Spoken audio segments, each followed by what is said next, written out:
Close your eyes and gather the mind at the breath. And John Mahaprabhu says that concentration is like a fence for the mind. Virtue is like a fence for the body, speech, and mind. Concentration is specifically a fence for the mind. You're showing some restraint. Your mind is capable of thinking all kinds of things. But you tell yourself, for the time being, you're going to think about just one thing. Anything else that leaves that one thing, you're not going to follow it. When you don't follow it, it doesn't go very far. So you're exercising restraint. And you're realizing that not every thought that comes into your mind is worth acting on, or even worth thinking. You begin to sort things out. And then you apply this same principle in your life. And John Sawat, who very rarely was critical of people, would have a criticism sometimes that would go right to the heart, which is that this is the sort of person who, as soon as something comes into his head, has to come out his mouth. There's no filter. And the same applies to your actions. You may be thinking certain thoughts that are not really skillful, but you don't want them to show in your actions. When anger comes up in the mind, you have to act as if it's not there. Don't let it come out the door of your body. Don't let it come out the door of your speech.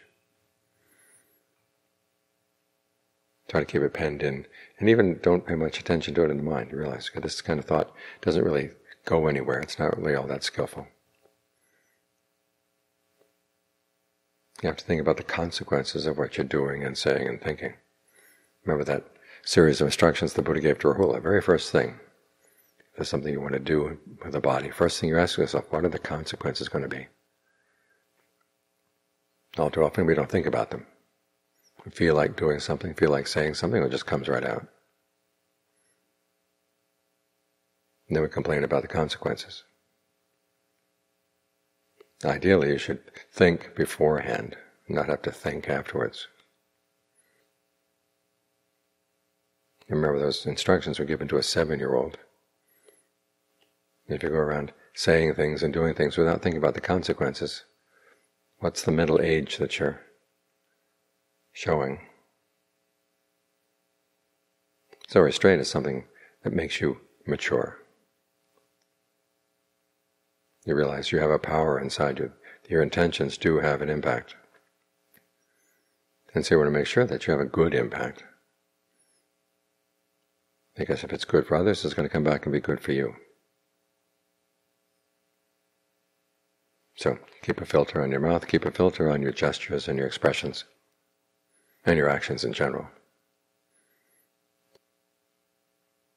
And that will make it easier when you come to sit and meditate. That fence that you build around body, speech, and mind gets a little bit tighter when you concentrate. Even fewer things are allowed to come into the mind or to develop in the mind.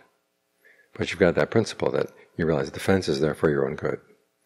You don't feel constrained by it. You realize that it's protecting you.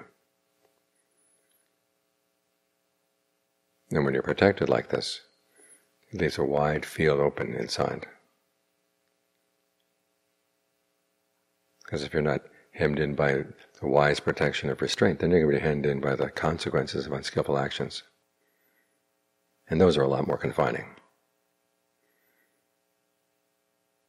So remember, this fence is your friend. Respect it.